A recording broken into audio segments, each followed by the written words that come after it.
Hello, this is TechMan88, and I wanted to show my real-world build of my cactus farm. Also, I figured out how to stack these together.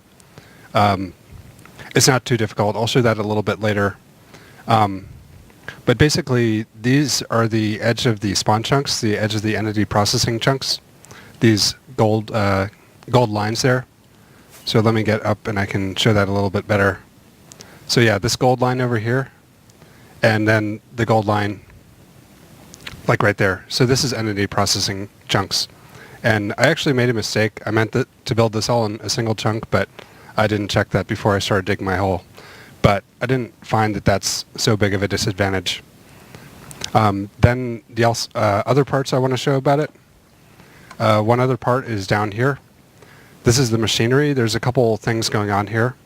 One is that I've got a portal so that this can actually run all the time, like whether you're in the Nether or you're away from your spawn chunks.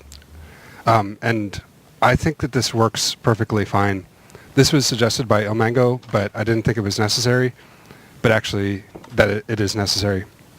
And then another part of this is I've got a little stopper here, so it lets the entities bunch up in this little area. And let me actually just turn it on.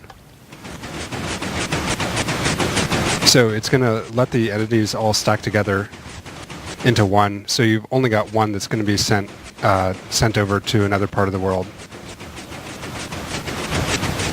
And I'll actually go back up to the top. Got a nice little water column to get up. So yeah, you can see it's working, and it isn't super laggy. These are desynchronized with each other. So the bottom one, then the next one, then the next one. And I found that this one is actually a bit tedious to build. So that's the only drawback of it, but it is the most efficient in terms of server lag. So if you want to run this on a server with other people, yeah, this is probably the one you want to use. All right, so I've got like the cactus line that comes out this way. Then I've got an input line. This is just a normal redstone signal to turn it on and off remotely. Because I don't want to come over here. It's actually a lot more laggy if I'm right next to the farm. It's all client-side lag. But the farm itself is quite efficient. So yeah, this is where the signal comes down and the items go up. And this is not complete. This is just where I want the items to all go. And I think I've already generated enough cactus. Actually, yeah, so I've got a detection system. It's going to automatically create more cactus when it runs out, but I've got it disabled right now. So if I re-enable it, it's still off, but if I just take out a couple items from here, the farm, it should turn on. You see that light turned on over in the distance, that you can see that working. So I just wanted, I want to have the centralized cactus storage system. So this is where I would have a shulker box loader and also my spawn chunk EXP farm over there. And yeah, so the items are coming in now, and it's going to be like stacks of 64. And these are already filled up. So the reason I have 4 hoppers here, I've actually emptied them out so I can do a demonstration. This farm that I built over here, it's basically a 3-high version of an 11,000 cactus per hour thing. So this is about 33,000 cactus per hour. So you need 4 hoppers to handle that rate. So now if I take out a stack, or a couple stacks actually, I think I'm throwing them back in. So now it's going to run the farm again, and these are all empty. And these hoppers, if you don't know, they can actually pick up a full stack of items all at once. So this is going to come in, and yeah, it got picked up by that. And it's going to send about a full stack every time.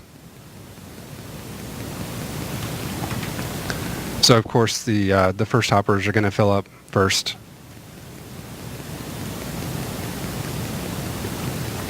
And yeah, they're all pointing down this chest. So this chest can, this will receive items at about 33,000 cactus per hour. And then I just have a bunch of hoppers coming out of it that'll eventually go somewhere. I just got this huge thing of hoppers to try and get a flow. And then the shulker box loaders would be down here maybe. I'm not sure. I'll probably change this up a bit. and then they come into this Furnace EXP farm. I've showed a video of it. Actually, they're not connected yet, but yeah, I guess I'll check this out as well, just to see the full build. So this is the lower level, and I think that's actually kind of cool just to be able to walk through. And then I would be able to like repair some items like this, just toss out an item, get the XP. This will get about 800. This will repair 800 durability on an item, by the way. So yeah, this is pretty much it. Maybe I'll go back to the cactus farm itself and explain some of the machinery there. Oh yeah, so one improvement that I made is I figured out a way to just make the water streams go straight down, like the items go straight down. They don't have to go into a hopper before that. So that required me to move some of this piston stuff down and have another layer there. And then down here, again, like this hopper, it pulls items out of that item stream and just sends them down in this dropper here. And of course there's just infinite cactus that comes out of this thing, so not going to run out of items that way. And then this right here is a 12-second clock, just about. I believe it's 8 repeaters all on 4-tick delay. And then a torch back here. And yeah, so that triggers the dropper. And then another output from that timer is just this observer here, and that pulls down this block. I'll turn it on again. Just got a switch right there. And it's going to lag out when it sends the first item through the portal. Okay. And another thing I had to do on that was just add a little fader clock here. So yeah, 4-tick coming off of the observer, and then yeah, the fader clock. That pulls it down long enough so that the water stream can actually form. There's definitely other ways to do that, but I like the aspect where this is all on the single level. And the water kind of looks cool too. Alright, so I'll turn that back off. So if you decide to build a farm like this, or this farm in particular, you want to be careful about where you choose to put it. So I'm kind of looking at my spawn chunks down there. The world spawn is down there, that gold block right there. And I think it's within 6 chunks are the entity processing chunks. And you should actually do a test yourself. Like if you drop a bunch of items onto the ground and then go to some other part of the world for 5 minutes, the ones that despawn are the ones in your entity processing chunks. But that's quite important. So if I wanted to test this, I would just like come down here. This is roughly 6 chunks away from the world spawn, and just come along and just toss all these items on the ground. And maybe I'll just do this test now, just to show that it works. This is actually shown by Azumavoid long time ago. So need to make sure I'm mostly out of the range. But one thing I think that's changed is that if you go to the Nether, they will no longer be entity processing in the spawn chunks. Just something about that. I think that changed over the years. So I guess I'll wait 5 minutes and I'll record after that. Alright, I think it's been 5 minutes now. If not, that's not really a big deal. This sort of test will still work. Okay, so yeah, I put down these items. I can't remember where I started. I think I started back here. And yeah, you can see that the ones past this line are all despawned, and the ones past this line are still there. So these are outside of the entity processing chunks, and you don't want to have your farm outside that, or you're going to get them piling up. Or worse than that, it might actually break. I'm not totally sure if pistons work outside of the entity processing chunks, because the pistons are actually tile entities. I don't know, pistons are pretty weird. And I think they have changed across versions, so yeah, in 1.13, that's a safe way to do it. And yeah, the last consideration for this sort of thing is that you want to make sure you're like 64 blocks away from where players are usually going to be. So one way to test this is just with like a chest. Like if I put a chest down here, then I fly away, then you can see the chest doesn't render.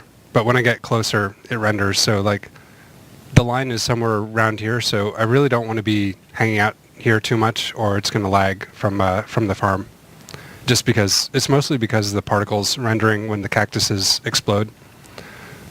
So yeah, I think that is just about all you need to remember for your location, but you really want to make sure you do that right, because you need to build the lines to get the items in and out in the redstone line, and that's a lot of work to do that, and you don't want to have to redo that. So this is what happens if you don't really pay attention to that. So you might recognize this farm. This is my first farm, and it's quite laggy on the client side. And I just made the mistake of building it right on top of the EXP farm, and that's not what you want to do. You can do it, but like you would want to probably turn it on and then like run away and do something else for a while it generates cactus. And also, just while I'm here, this is the first one I built. This is El Mango's early efficient design. And yeah, this has been improved on quite a bit. This is quite slow compared to the newer versions. Yeah, a lot has happened in a month. That's why I have all these things, and I haven't bothered tearing them down yet. I kind of like having these industrial ruins, or whatever you want to say. So now I'm in my creative cactus world, just to show some of the changes I did to this to make it work, so that I could have these water columns going down here. It's not as easy as it might seem. Like this is the older version where I just had hoppers and they just go into a chest. But if you're doing it with a version like this high, you really don't want to do that, because then if you need to dispense the items, you'll have to have a lot of dispensers, and that's more lag and everything.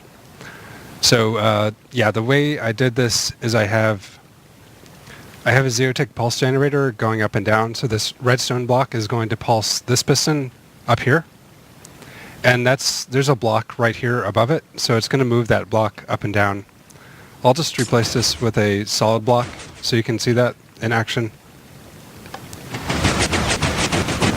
So yeah, it's just moving that block up and down, and that provides just a block update to this piston above it. I don't think there's any other way to do this. You can't use like a trapdoor or something to make a piston pulse. It doesn't read that like an observer does. You have to use a block going back and forth, as far as I know.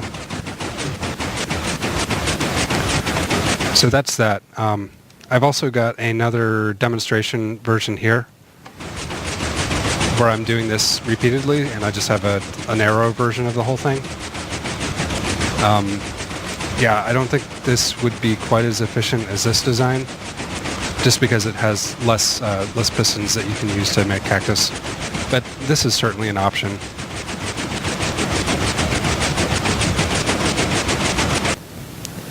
Now, I think you could use the same sort of thing to extend one of these designs. So I've got another sticky piston up here that's going to push and pull this block right here, and that's going to trigger this piston. So I think you could probably stack multiple of these on top of each other, but these are just so fast for their size, you probably don't need to do that. Like this little farm here is roughly the same speed as this farm over here, the huge one, but it is slower on the server side. But maybe if you're just running single player, you just want to stick to a farm like this, and maybe just a smaller version, because this is it's super fast, and it's actually quite a lot easier to build than this version. Yeah, this version over here, just placing all these diagonal pieces from each other, the trapdoors and everything, you need and the cactus and sand and everything like that. It's really a whole lot of stuff. A whole lot of stuff to do. It's pretty annoying to do. So just to show you why you need to send an item into the Nether portal, like in case you want to go to the Nether sometime. So I've got some command blocks here. This is just say overworld redstone, because it's triggered by redstone. And this one says overworld piston, because it's triggered with a piston doing its thing. So yeah, it's just spitting out those messages so I can tell what's going on in the overworld. And this could have changed between versions, I'm not sure, but in a second you should see the piston stop being printed out. And I think that's 15 seconds. Yeah, so the piston one stopped getting spitted out, but the redstone is still operating. So I found that's kind of weird, and it might explain why some of these machines get broken when you go to the Nether. Just because, like, the redstone will still be operating, but the pistons will get stuck. So then when you reload the overworld, it might create a pulse, like a block update in the wrong time. So that's definitely a possible cause of these things breaking, but I'm not totally sure about all that. Okay, so I've also got this dropper here, and that's just going to shoot items into this Nether portal. And now if I go to the Nether, I'm not going to have that problem. So wait 15 seconds.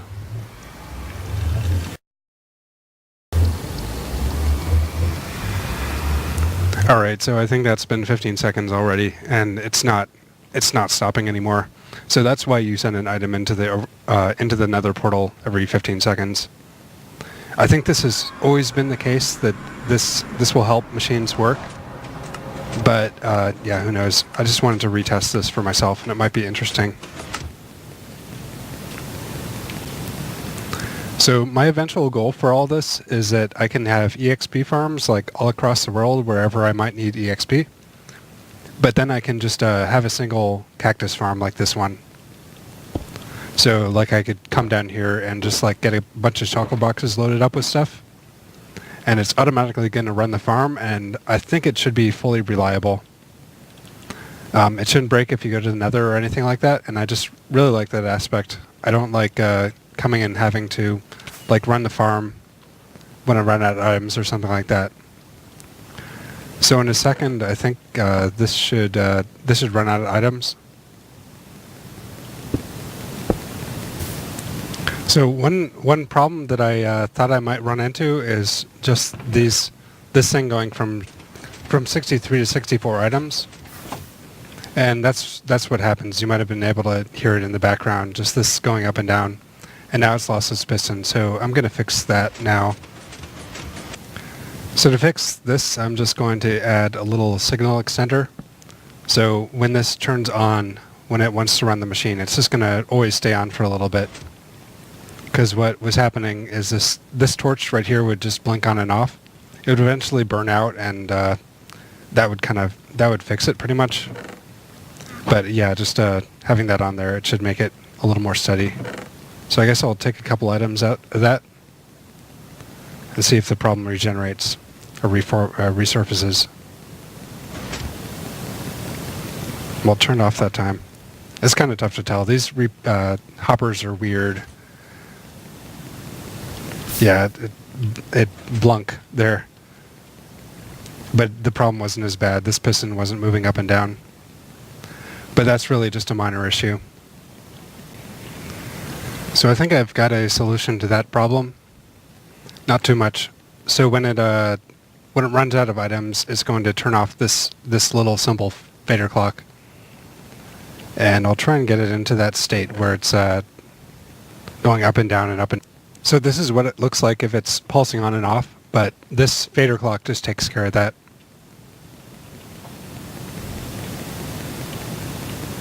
So it doesn't give the bad type of pulses to this that'll make it lose the slime blocks. It'll just do this pulse here over and over. But it's not even so bad if it turns on and off and on and off. That's not really a concern. The current concern would mostly be if this lost its slime block, that would just turn it on permanently. So mostly it's just about filtering out the pulses, and you have to be careful when you use these slime things, because it's going to have a delay when it pushes down, but then it's going to have an instant retraction. So you have to be concerned about the pistons down there.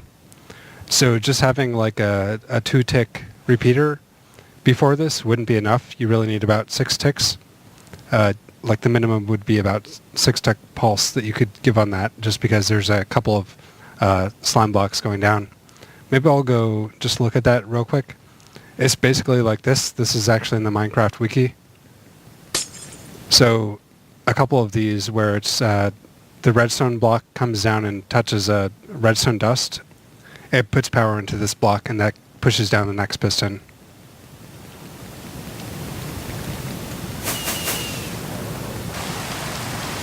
So I hope you like this video. I'm sort of considering doing something like Let's Play sort of series on this world, even though it's not very good so far. But that's sort of also motivation for me to make it look better, because now it's just like chaos. There's just a bunch of stuff in the field. But the main thing I'm excited about is just having this shulker box system where you generate cactus here, then you make some farm somewhere else, like for instance at my ice farm, and then you would then you just be able to harvest ice all the time and instant repair all your stuff. And if you don't know about it, the instant repair stuff is it's just so great. Like, just come here, test out an item. It's also good for getting levels. Like if you're low, like you can get 17 levels, I think, from just one of these furnaces. So yeah, I think this will go into the future. Anyway, thank you for watching and goodbye.